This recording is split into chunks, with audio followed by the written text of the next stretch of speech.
Hello everyone, আজ আমি আপনাদের কাঁচা বাদাম এবং কাঁচা চাল দিয়ে এমন একটা রেসিপি তৈরি করে দেখাবো যে রেসিপিটা খেলে আপনাদের পেট ভরবে কিন্তু মন ভরবে না। এটা এতটাই মজাদার একটি রেসিপি যেটা বলে বোঝানো যাবে না। আর এটা তৈরি করাও এতটা সহজ যে এটা তৈরি করার পর আপনি আপনার ছোটবেলায় ফিরে যাবেন। খুবই মজার এই রেসিপিটা। আর রেসিপিটা তৈরি করে নেওয়ার জন্য আমি এখানে 1 কাপ পরিমাণ চাল নিয়েছি আর নিয়েছি হাফ কাপ পরিমাণ বাদাম। এবার চুলা আঁচটা মিডিয়ামে রেখে চাল আর বাদাম একসাথে ভেজে নিচ্ছি আর অনবরত নেড়ে ভেজে নিতে হবে, এতে করে দুইটা সাইডই পারফেক্টভাবে ভেজে নিতে পারবেন। আর যখন পারফেক্টভাবে ভেজে নেওয়া হয়ে যাবে তখন সাথে সাথে চুলা থেকে নামিয়ে নিতে হবে, কারণ এই পর্যায়ে প্যানটা অনেক বেশি গরম আছে, এতে করে এটাতে রেখে দিলে নিচে যে চাল এবং বাদাম পুড়ে যাওয়ার সম্ভাবনা থাকবে। নামিয়ে নেওয়া হয়ে গেলে আমি চাল আর বাদামটা আলাদা করে নিচ্ছি।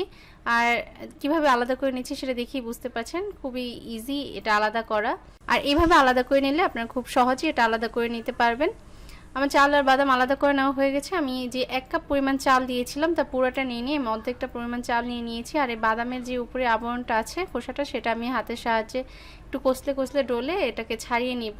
আর দেখে বুঝতে পারছেন এই কাজটা আমি কিভাবে করে নিচ্ছি।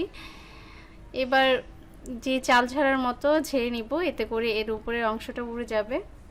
আর এই কাজটা করতে আমার খুব বেশি ভালো লাগছিল।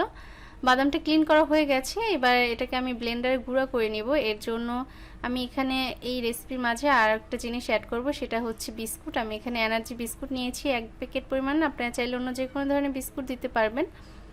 এবার ব্লেন্ডারে নিয়ে নিচ্ছি। আর এখানে আমি ছোট জগটা নিয়ে নিয়েছিলাম, তাই সেটাকে চেঞ্জ করে আমি বড় একটা জগ নিয়ে নিয়েছি ব্লেন্ডারে।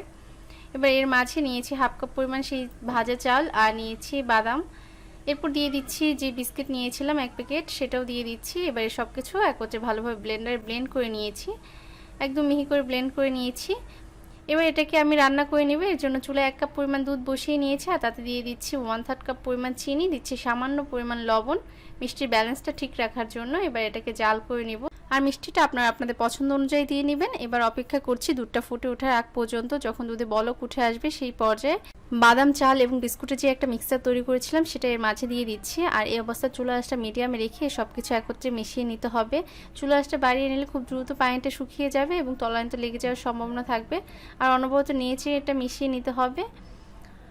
মিশিয়ে নেওয়া হয়ে গেছে। আর এই পর্যায়ে অ্যাড করে দিয়েছি 1/4 কাপ পরিমাণ নারকেল কোড়ানো। নারকেল কোড়ানোটা দিয়ে আবার সব কিছু একত্রে নিয়েছি, খুব ভালোভাবে মিশিয়ে নিচ্ছি। যখন মিশিয়ে নেওয়া হয়ে যাবে এবং দুধটাও শুকিয়ে আসবে সেই পর্যায়ে চুলা থেকে নামিয়ে নিয়েছি। এবার গরম গরম এটাকে একটা শেপ দিয়ে নেব। আপনারা চাইলে যে কোনো শেপে এই ডিজাইনটা দিতে পারেন। আমি লাড্ডুর মতো গোল গোল শেপ দিয়ে নিচ্ছি। আর দেখে বুঝতে পারছেন এটা কতটা সহজ তৈরি করা আর খেতে ভীষণ মজার। নারকেলটা দেওয়ার ফলে এটা খেতে আরও বেশি ভালো লাগে। আশা করছি আমার আজকের রেসিপিটি আপনাদের ভালো লেগেছে। যদি ভালো লাগে তাহলে অবশ্যই লাইক, কমেন্ট, শেয়ার করবেন। আর যারা এখনও আমার পেজটি ফলো করেনি প্লিজ ফলো করবেন। একটা ভেঙে আমি এর ভিতরটা আপনাদের দেখিয়ে দিচ্ছি, এটা কতটা সুন্দর হয়েছে, দেখি কতটা লোভনীয় মনে হচ্ছে। আশা করছি বাসায় একবার হলেও ট্রাই করবেন। সবাই ভালো থাকবেন, আমার এবং আমার পরিবারের জন্য দোয়া করবেন। আল্লাহ হাফেজ।